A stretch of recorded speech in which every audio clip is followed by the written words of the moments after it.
Hello students, myself Gunjan, your chemistry tutor and welcome to Vidya Mandir classes. तो आज हम जो topic discuss करने वाले हैं दैट इज गैशियस लॉज, जो आप स्क्रीन पर देख ही सकते हो, and that is from the states of matter chapter जो क्लास 11th में हम पढ़ते हैं, राइट। तो स्टेट्स ऑफ मैटर का बहुत ही इंपॉर्टेंट टॉपिक है गैशियस लॉज, जहाँ से हम ये चैप्टर ही स्टार्ट करते हैं। तो बहुत डिटेल में हम सारे गैशियस लॉज आज डिस्कस करने वाले हैं। Okay, so first of all as you can see we have the first law that is Boyle's law। बहुत ही बेसिक और बहुत ही इंटरेस्टिंग सा है। तो Boyle's law कैसे समझोगे आप? कुछ फिगर से समझ आ रहा है, कुछ ना कुछ रिलेट कर पा रहे हो? तो देखो Boyle's law में प्रेशर एंड वॉल्यूम का रिलेशन होता है। Okay, P is pressure and V is volume. बाकी सारी कंडीशंस आपको कांस्टेंट रखनी है। जो लॉज हैं उनमें हम दो चीज़ों में, दो वेरिएबल्स में डिस्कशन करते हैं और बाकी जो रहेंगे वो हमारे कांस्टेंट रहेंगे। बाकी जैसे कि टेम्परेचर वो आपको कांस्टेंट रखना है, ठीक है। अमाउंट ऑफ गैस वो भी कांस्टेंट रखना है, ठीक है। तो ये तो हम समझ गए। एक और चीज जो आपको बहुत अच्छे से पहले बेसिक पता होना चाहिए before we proceed towards these gaseous laws, तो सेकेंड चीज जो हमें बहुत अच्छे से पता होनी चाहिए कि व्हाट इज प्रेशर। प्रेशर में स्टूडेंट्स बहुत प्रॉब्लमेटिक रहता है प्रेशर उनके लिए समझना, क्योंकि एक्सटर्नल एक प्रेशर भी होता है कि बाहर से हमने कुछ कंप्रेस किया, मतलब हम प्रेशर अप्लाई कर रहे हैं। दूसरा होता है pressure of gas in terms of force, in terms of collision. तो गैसेस के लिए जब हम प्रेशर की बात करेंगे तो दैट इज दैट प्रेशर, मतलब जो मॉलिक्यूल्स हैं कंटेनर में, जो आपको यहाँ पर दिखाई दे रहे हैं, जो मॉलिक्यूल्स हैं गैसेस के, दे आर कॉन्टिन्यूसली कोलाइडिंग, क्योंकि बहुत एनर्जेटिक होते हैं gases, right. So they are continuously moving, they are continuously colliding with each other and with the walls of container, जिसकी वजह से they are generating force per unit area and hence generating pressure. तो gases के लिए जब हम pressure की बात करेंगे तो वो प्रेशर है। तो इसको बहुत अच्छे से आपको दिमाग में बिठा लेना है। बीच में फिर कंफ्यूजन नहीं होना चाहिए कि बॉयल्स लॉ में या कहीं पर भी मैं प्रेशर से लिंक रिलेट कर रही हूं तो आप उसमें कंफ्यूज हो कि मैम ये कैसे होगा, है ना। तो उस चीज का आपको ध्यान रखना है। चलिए फिर स्टार्ट करते हैं। सबसे पहले बॉयल्स लॉ में प्रेशर और वॉल्यूम का रिलेशन है। So pressure is inversely proportional to volume, ठीक है। और बाकी चीजें कांस्टेंट का मतलब है अमाउंट ऑफ गैस, जिसको हम N से रिप्रेजेंट करें, that is number of moles, and temperature, इसको आपको क्या रखना है, constant. Clear? So pressure and volume. तो इसको कैसे रिलेट करेंगे उसके लिए हमें बहुत अच्छे से इस फिगर को देखना है। तो स्टार्टिंग में आप देखो, ये हमारे पास कंटेनर है, कंटेनर में हमारे गैसियस मॉलिक्यूल्स हमें दिखाई दे रहे हैं, ठीक है। एक पर्टिकुलर वॉल्यूम है, ये हमारे पास एक पर्टिकुलर क्या है, वॉल्यूम, ठीक है। सेकेंड बीकर में आपको क्या दिखाई दे रहा है, मैंने उस वॉल्यूम को क्या कर दिया, डिक्रीज कर दिया, कंप्रेस किया है। तो वॉल्यूम यहाँ पर देखो अब डिक्रीज हो गया, मतलब पहले वॉल्यूम इतना था, अब वॉल्यूम कितना है, कहीं ना कहीं सिर्फ इतना वॉल्यूम रह गया। तो अब प्रेशर को आपको रिलेट करना है। वॉल्यूम जब दूर था, मतलब एक तरह से वॉल्यूम जो ज्यादा था, स्पेस ज्यादा था, मॉलिक्यूल्स के बीच में स्पेस ज्यादा था, तो उनका कॉलिजन उतना इफेक्टिव नहीं था कंपैरेटिवली, ये आप रिलेट कर सकते हो। लेकिन जैसे ही मैंने उसको कंप्रेस किया, जैसे ही मैंने उसका वॉल्यूम डिक्रीज किया, तो मॉलिक्यूल्स कहाँ आ गए, पास पास, और पास पास आएंगे तो उनका इफेक्टिव कॉलिजन बढ़ेगा कि नहीं, यस। तो मॉलिक्यूल्स अगर पास में आ गए हैं तो आप पहले अपने आप ही आंसर दे दोगे कि यस मैम, पार्टिकल्स पास पास आ गए हैं तो they are going to collide more effectively. और अगर कॉलिजन ज्यादा होगा तो प्रेशर जनरेट ज्यादा होगा। तो वॉल्यूम डिक्रीज करने से प्रेशर इंक्रीज हो गया है। क्लियर? तो यही हमारे पास बॉयल्स लॉ है। सिंपल, अगर हम यहां पर प्रोपोर्शनैलिटी हटा दें तो यहां पर एक कांस्टेंट आएगा, सो P is equal to K by V. Is that clear? दूसरी चीज, अगर हम इनिशियल कंडीशन ले P1 V1, ठीक है, तो वो भी क्या है, K। देखो V को अगर मैं उधर ले जाऊं so that is going to be P1 V1 and that is equal to K, ठीक है। आगे बढ़ते हैं। सिमिलरली P2 V2 अगर मैं फाइनल कंडीशन ले लूं, that is going to be also constant, क्योंकि प्रेशर एंड वॉल्यूम, क्योंकि एक चीज अगर इंक्रीज हो रही है तो दूसरी चीज डिक्रीज हो रही है, तो दैट मींस जो प्रोडक्ट रहेगा that is going to be constant. तो यहां पर हमारी एक इक्वेशन आती है जिस पर आप न्यूमेरिकल्स भी देखेंगे, P1 V1 is equal to P2 V2। तो ये पॉइंट आपको बहुत अच्छे से क्लियर होना चाहिए। Is that fine? अब देखिए नेक्स्ट, एक तो हमारे पास ये लिंक आ गया, दूसरा अगर हम डेंसिटी से रिलेट करें, क्योंकि कई बार क्वेश्चन डेंसिटी से भी आता है, so P is directly proportional to density. ठीक है, रो इसका सिंबल है। अब इसको हम कैसे समझेंगे, देखो आप बीकर में देखो ध्यान से फिर से, अगर मैंने वॉल्यूम डिक्रीज किया है तो पार्टिकल्स पास पास आ गए हैं और प्रेशर भी क्या हो गया, इंक्रीज हो गया और मॉलिक्यूल्स पास पास भी आ गए और डेंसिटी वही तो होता है, मास पर यूनिट वॉल्यूम। तो अगर मॉलिक्यूल पास पास आ गए हैं तो और ज्यादा डेंसिटी भी क्या हो गई है, इंक्रीज हो गई है। ओके, सो हम यहाँ पर एक और चीज बोल सकते हैं कि that P is directly proportional to density as well. तो ये हमारा रिलेशन है, बट इसमें इंपॉर्टेंट चीज यही है कि आपको अमाउंट ऑफ गैस उसको कांस्टेंट ही रखना है, तभी ये एप्लीकेबल है। Also the temperature should be constant, क्योंकि अगर टेम्परेचर कांस्टेंट नहीं रहेगा तो काइनेटिक एनर्जी भी तो इंक्रीज होगी ना। बताओ, समझ आया? अपने आप ही देखो, आप सॉल्व कर पाओगे अब इस चीज को। काइनेटिक एनर्जी अगर इंक्रीज होगी तो फिर प्रेशर और ज्यादा इंक्रीज हो जाएगा ना, तो वो कहीं ना कहीं डायरेक्टली प्रोपोर्शनल या डायरेक्टली लिंक्ड वॉल्यूम से सिर्फ नहीं रहेगा। सो ये बहुत इंपॉर्टेंट है कि number of moles and temperature जो है वो आप क्या रखेंगे, कांस्टेंट रखेंगे जब हम इस लॉ को देखेंगे। तो क्लियर है ये पॉइंट? चलिए, तो अब हम इसमें ग्राफ देख लेते हैं। ग्राफ बिल्कुल बेसिक, बिल्कुल सिंपल। देखिए P एंड V, अब आपको पता ही है क्योंकि इनवर्सली प्रोपोर्शनल है, तो ग्राफ हमारा क्या बनेगा,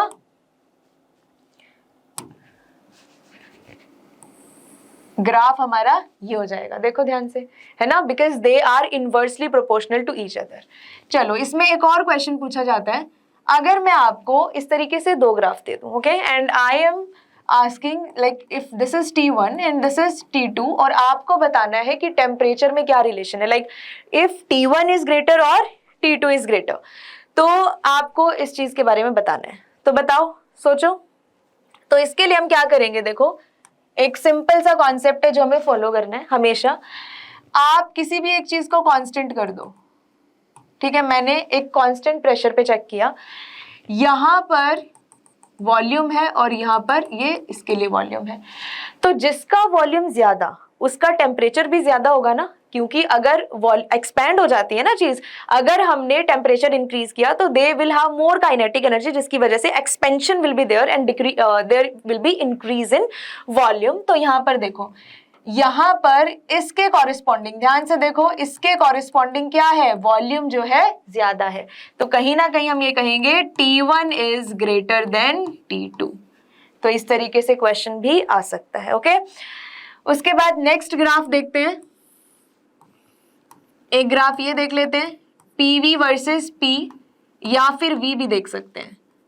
तो ये चीज क्या रहेगी, कांस्टेंट। अब ये तो खुद ही समझ आना चाहिए कि P एंड V, क्योंकि आप किसी के भी रिस्पेक्ट में देखो P या V, तो अगर P इंक्रीज हो रहा है तो V क्या हो रहा है, डिक्रीज, एंड वाइस वर्सा। तो PV का प्रोडक्ट हमेशा क्या रहेगा, constant.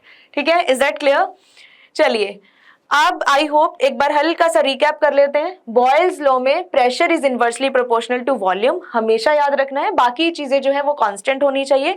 PV is equal to K, और अगर initially we are taking P1 V1 and that is equal to K, ठीक है, फाइनल कंडीशन अगर हम ले P2 V2, so that is also equal to K। So हम फाइनली हमारी equation बना सकते हैं, that is P1 V1 equal to P2 V2। दूसरा, मैंने आपको डेंसिटी के साथ इसको रिलेट करके बताया है कि pressure is directly proportional to density, क्योंकि जितना ज्यादा प्रेशर मतलब मॉलिक्यूल उतने पास पास आ गए हैं, और जिसकी वजह से density that is mass per unit volume also increases. Then यहाँ पर हमने ग्राफ डिस्कस किए हैं, ग्राफ भी आपको अच्छे से बिल्कुल समझ के डिस्कस करने। ओके, नेक्स्ट नाउ हम ग्राफ और भी डिस्कस कर सकते हैं। देखो, इसी में PV में ही अगर मैं आपसे ये पूछूं, अब फिर से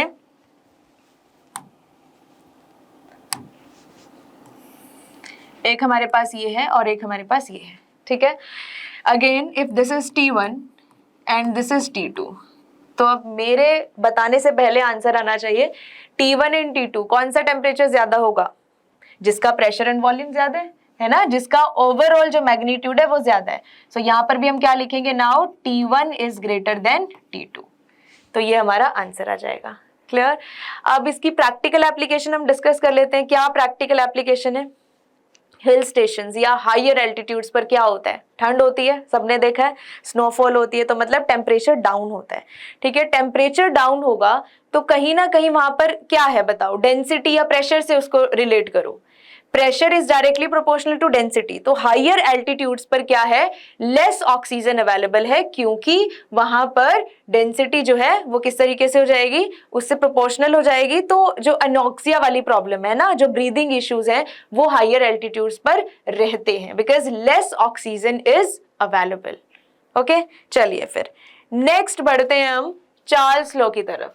चार्ल्स लॉ क्या कहता है, इसमें प्रेशर कांस्टेंट रहता है। पहले तो आप इसको इस तरीके से समझोगे कि चार्ल्स लॉ में प्रेशर कांस्टेंट है एंड अमाउंट तो कांस्टेंट होगा ही, गैस का अमाउंट तो हमें फिक्स रखना ही है। तो देखिए बच्चों, ध्यान से समझो इसको, यहां पर हम N एंड जो प्रेशर है, N मतलब अमाउंट ऑफ सब्सटेंस या amount of gas and pressure, इन दोनों को हम क्या रखते हैं, कांस्टेंट रखते हैं। ठीक है, तो अगर ऐसा है तो फिर हमारे पास रिलेशन किस में आएगा, टेम्परेचर एंड वॉल्यूम में।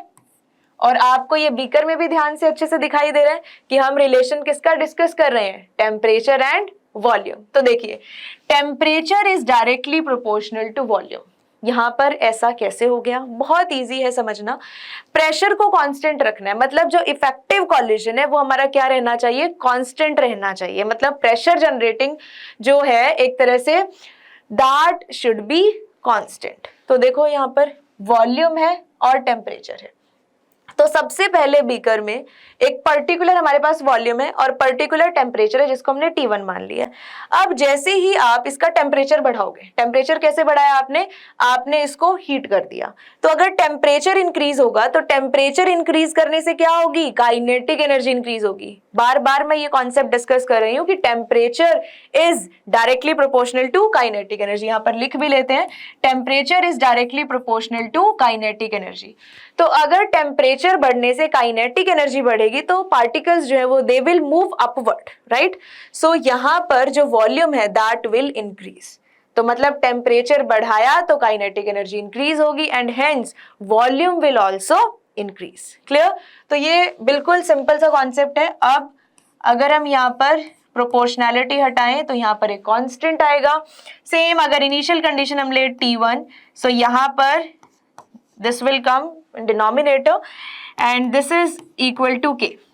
ठीक है, ध्यान से देखिए, T1 बाई V1, अगर हमने इनिशियल कंडीशंस ली हैं T1 and V1, so T1 by V1 will be equal to K। Similarly final situation अगर हम T2 लें एंड V2, जो हमने बीकर में देखा ही है, so T2 by V2 will always be equal to K again. So final equation हमारी जैसे हमने बॉयल्स लॉ के लिए देखा था वैसे ही T1 by V1 will be equal to T2 by V2। तो ये हमारी फाइनल इक्वेशन आ जाएगी। Clear. So this is the Charles law. इसमें हम फटाफट से ग्राफ देख लेते हैं। ठीक है, फटाफट से इसमें ग्राफ देखते हैं। तो T एंड V अब हमने देख लिया ना, दिस इज डायरेक्टली प्रोपोर्शनल। तो डायरेक्टली प्रोपोर्शनल के लिए ये देखते हैं, डायरेक्टली प्रोपोर्शनल के लिए देखिए ये आ जाएगा हमारे पास। लेकिन एक चीज इसमें बहुत इंपॉर्टेंट है चार्ल्स लॉ में, कि जो हमारे पास ये ओरिजिन है that origin should be 0 kelvin. अगर यहाँ पर टेम्परेचर की बात करें हम तो 0 केल्विन पर हम ये कहते हैं वॉल्यूम इज 0। ठीक है, अगर डिग्री सेल्सियस दे दिया जाएगा तो डिग्री सेल्सियस में नहीं, 0 केल्विन पर हमारे पास क्या है, द वॉल्यूम इज 0। तो ओरिजिन पे अगर केल्विन में है तो ही ओरिजिन से स्टार्ट करोगे, अदरवाइज ओरिजिन से स्टार्ट नहीं होगा ग्राफ। क्लियर। तो ये पॉइंट क्लियर होना चाहिए आपको। इसी में भी आप रिलेट कर सकते हो, फिर से आप अलग अलग ग्राफ बना सकते हो, जैसे कि इसमें फिर से हम कंपेयर कर लेते हैं। अब T और V है, मान लो कि यहाँ पर P1 के रिस्पेक्ट में एंड P2 के रिस्पेक्ट में आपसे ग्राफ पूछ लिया जाए तो भी आप बता सकते हो ना कि P1 ज्यादा या P2। बताइए कैसे बताएंगे हम, सोचिए इस बारे में। फिर से हम एक चीज को फिक्स कर देंगे। यहाँ पर देखो, अगर एक पर्टिकुलर टेम्परेचर पर मुझे चेक करना है तो यहाँ पर क्या हो जाएगा, हम इस तरीके से इसको रिलेट करेंगे। ठीक है, तो फिक्स्ड टेम्परेचर पर अगर एक पर्टिकुलर टेम्परेचर है तो प्रेशर एंड वॉल्यूम के रिस्पेक्ट में तो हमने रिलेशन देख ही लिया था ना कि प्रेशर ज्यादा तो वॉल्यूम कम, तो वो आप यहाँ से ग्राफ से डायरेक्ट लिंक करके बता सकते हो। ठीक है, तो चलिए ये आपका होमवर्क है, आपको अपने आप सोचना है। मैंने बिल्कुल अच्छे से जैसे पिछले ग्राफ में बताया वैसे ही आपको सोच के इसको सॉल्व कर देना है। ओके, चलिए आगे बढ़ते हैं फिर। Next one is Gay Lussac's law. इसमें क्या चीज है देखो, अब हमने बॉयल्स लॉ में क्या कांस्टेंट रखा था, टेम्परेचर को कांस्टेंट रखा था। चार्ल्स लॉ में प्रेशर को कांस्टेंट रखा था। बच क्या गया अब, वॉल्यूम। तो बस यहां पर हम वॉल्यूम को कांस्टेंट रखते हैं, एन तो हमारा कांस्टेंट रहेगा ही, एन तो हमारा कांस्टेंट रहेगा ही। एन क्या है, अमाउंट ऑफ गैस, तो वो तो हम स्टार्टिंग से कांस्टेंट रख ही रहे हैं। अब ये तो आपको खुद ही समझ आ गया, right. So now V and N यहां पर कांस्टेंट है, ये अच्छे से आपको ध्यान रखना है। तो बचा क्या देखो, P एंड T। अब इनके बीच में हमें रिलेशन देखना है। वॉल्यूम अगर कांस्टेंट है, इसका मतलब ये है कि हमने एक रिजिड कंटेनर लिया है, फिक्स्ड, जिसकी वॉल्स हैं, जिसमें हम वॉल्यूम को चेंज नहीं कर सकते। Volume should be constant, fine.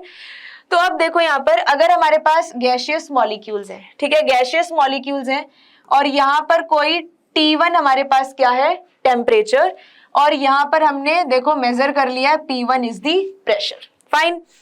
अब अगर मैंने टेम्परेचर को बढ़ाया, ठीक है, अगर मैंने टेम्परेचर को बढ़ाया, मान लो कि यहाँ पर T2 अब क्या हो गया, देखो टेम्परेचर, ध्यान से इस चीज को रिलेट करो। मैंने क्या किया है, मैंने टेम्परेचर को बढ़ाया है।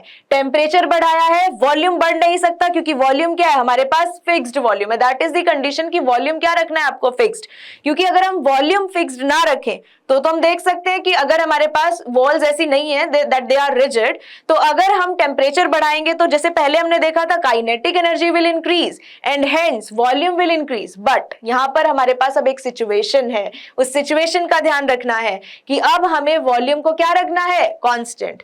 तो अगर वॉल्यूम कांस्टेंट है और मैंने टेम्परेचर बढ़ाया तो क्या होगा, बेचारे मॉलिक्यूल्स उसी कंटेनर में, उसी पर्टिकुलर वॉल्यूम में, स्पेसिफिकली उतने ही अमाउंट में क्या करना पड़ेगा, उसको उसी में एडजस्ट करना पड़ेगा, और एडजस्ट करना पड़ेगा। और लेकिन एनर्जी तो बहुत ज्यादा आ गई है, क्योंकि हमने क्या डिस्कशन किया था कि temperature is directly proportional to kinetic energy.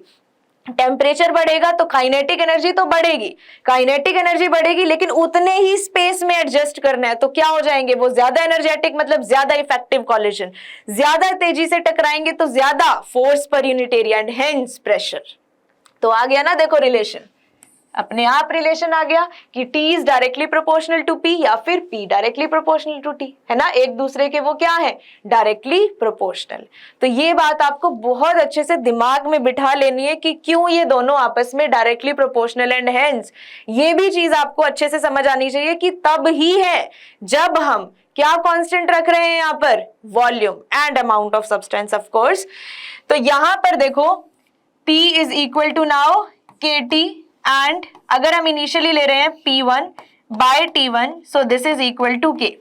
हमारे पास ये फिर से एक इक्वेशन आ गई है, देखो ध्यान से देखो आप, P1 by T1 equal to K, so we have this equation. Then final situation में भी यही होगा, P2 by T2 is equal to K, clear. So now P1 by T1 is equal to what, P2 by T2। तो हमारे पास एक और यहाँ पर इक्वेशन आ गई है, तो आपको ये इक्वेशन भी अच्छे से याद रखनी है। So this is all about the Gay Lussac's law. इसकी हम प्रैक्टिकल एप्लीकेशन क्या देख सकते हैं, ये आपने देखा होगा कि जब बहुत ज्यादा समर रहती है, मतलब समर वाला जो वेदर रहता है, बहुत गर्मी रहती है, तो कई बार क्या होता है, गाड़ियां या कोई भी व्हीकल जो होता है उसके जो टायर्स हैं वो बर्स्ट हो जाते हैं कई बार। तो उसका रीजन यही है कि अंदर क्या, टायर में क्या, अंदर हवा है, और जो टेम्परेचर बढ़ा है उससे क्या होगा, प्रेशर, काइनेटिक एनर्जी इंक्रीज हो जाएगी, प्रेशर विल इंक्रीज, जिसकी वजह से उतना स्पेस तो मिला नहीं है, तो उसी में अगर ज्यादा प्रेशर होगा तो समटाइम्स इट में बर्स्ट, क्लियर। और विंटर्स में दे श्रिंक अ बिट, क्योंकि काइनेटिक एनर्जी कम हो जाएगी। तो वो आपको प्रैक्टिकल एप्लीकेशन अब रिलेट हुई होगी, राइट। ग्राफ बिल्कुल सेम होगा जैसे हमने चार्ल्स लॉ के लिए डिस्कस किया, ग्राफ बिल्कुल सेम है। तो देखिए यहाँ पर सेम बिल्कुल P and T, and this will be directly proportional, और एंड ऑल्सो इसमें आप वो कंपेयर भी करोगे, ओके, ये आपका होमवर्क है। चलिए next one is Avogadro's law. So Avogadro's law जो है, अब देखो सब कुछ हमने बारी बारी से एक तरह से कांस्टेंट रखा है, अब सब कुछ हो गया, P भी हो गया, V भी हो गया, T भी हो गया। तो अब हम क्या चेंज करेंगे? N। ठीक है, अमाउंट को हम चेंज करेंगे अब यहां पर। तो देखो N जो है that will be directly proportional to V, जो कि आप डायरेक्टली बीकर में भी देख पा रहे हो। तो इसका मतलब हमें क्या कांस्टेंट रखना है? P and T। बाकी जो कंडीशंस है वो हमारी कांस्टेंट होनी चाहिए। तो देखो हमारे पास एक कंटेनर है, कंटेनर में क्या है हमारे पास? ये क्या है? देखो V वॉल्यूम। इस V वॉल्यूम में हमारे पास नंबर ऑफ मॉलिक्यूल्स या number of moles of gases है। तो अगर वॉल्यूम ज्यादा हम लेंगे, वॉल्यूम ज्यादा और बाकी कंडीशन सेम होनी चाहिए, क्योंकि देखो अब टेम्परेचर भी कांस्टेंट है, तो काइनेटिक एनर्जी की वजह से भी वॉल्यूम स्पेस इंक्रीज नहीं हो रहा है। ठीक है, प्रेशर भी हमारा कांस्टेंट होना चाहिए। तो अब यहाँ पर अगर सेम कंडीशन में हमें वॉल्यूम बढ़ाना है, तो मतलब मुझे क्या करना पड़ेगा? और मॉलिक्यूल्स और अमाउंट ऑफ गैस क्या करना पड़ेगा? ऐड करना पड़ेगा, क्योंकि ना तो प्रेशर की वजह से कुछ हो सकता है और ना ही टेम्परेचर की वजह से। तो आई होप आपको ये बिल्कुल अच्छे से क्लियर है। तो अगर मुझे यहाँ पर वॉल्यूम बढ़ाना है, तो वॉल्यूम अगर बढ़ाना है तो कैसे बढ़ेगा? क्योंकि मैं काइनेटिक एनर्जी भी नहीं इंक्रीज कर सकती हूँ, प्रेशर का भी कुछ लिंक नहीं हो सकता है, तो मुझे और ज्यादा उसमें गैस के मॉलिक्यूल्स ही ऐड करने पड़ेंगे। फाइन। सो नाउ यहाँ पर भी N1 पहले हम लिख लेते हैं, N is equal to K and V। ठीक है, so N1 by V1 will be equal to K। Similarly जो फाइनल हमारे पास इक्वेशन आएगी that will be N2 by V2 equal to K, और यहाँ पर N1 by V1 will be equal to N2 by V2। बिल्कुल same वही हमारी इक्वेशन आ जाएगी। क्लियर? चलिए आगे देखते हैं। अब इन सब से एक हमारी इक्वेशन जनरेट होती है। अगर हम सारे लॉज को कंबाइन करते हैं, इससे हमारी एक क्विक रिवीजन भी हो जाएगी। देखो सबसे पहले हमने लिखा था P is inversely proportional to V। Fine. Then हमने लिखा था V is directly proportional to T। Then हमने लिखा था P is directly proportional to T and finally V is directly proportional to N। ठीक है, तो अगर हम इन सब लॉज को कंबाइन करें तो हमें ये दिखाई दे रहा है कि P जो है वो इधर है ना, left hand side, and V also अगर न्यूमरेटर में देखें PV is directly proportional to NT। देखो आपको ये क्लियरली दिखाई दे रहा है कि P एंड V जो है वो लेफ्ट हैंड साइड है, NT जो है वो राइट हैंड साइड है। P is the pressure, V is the volume, N is the number of moles and T is the temperature. तो अगर हम यहाँ पर प्रोपोर्शनैलिटी हटाएं तो यहां पर एक नया कांस्टेंट आता है और जिसको हम R से डिनोट करते हैं। Okay, so PV equal to NRT बोलते हैं इसको, एंड R इज द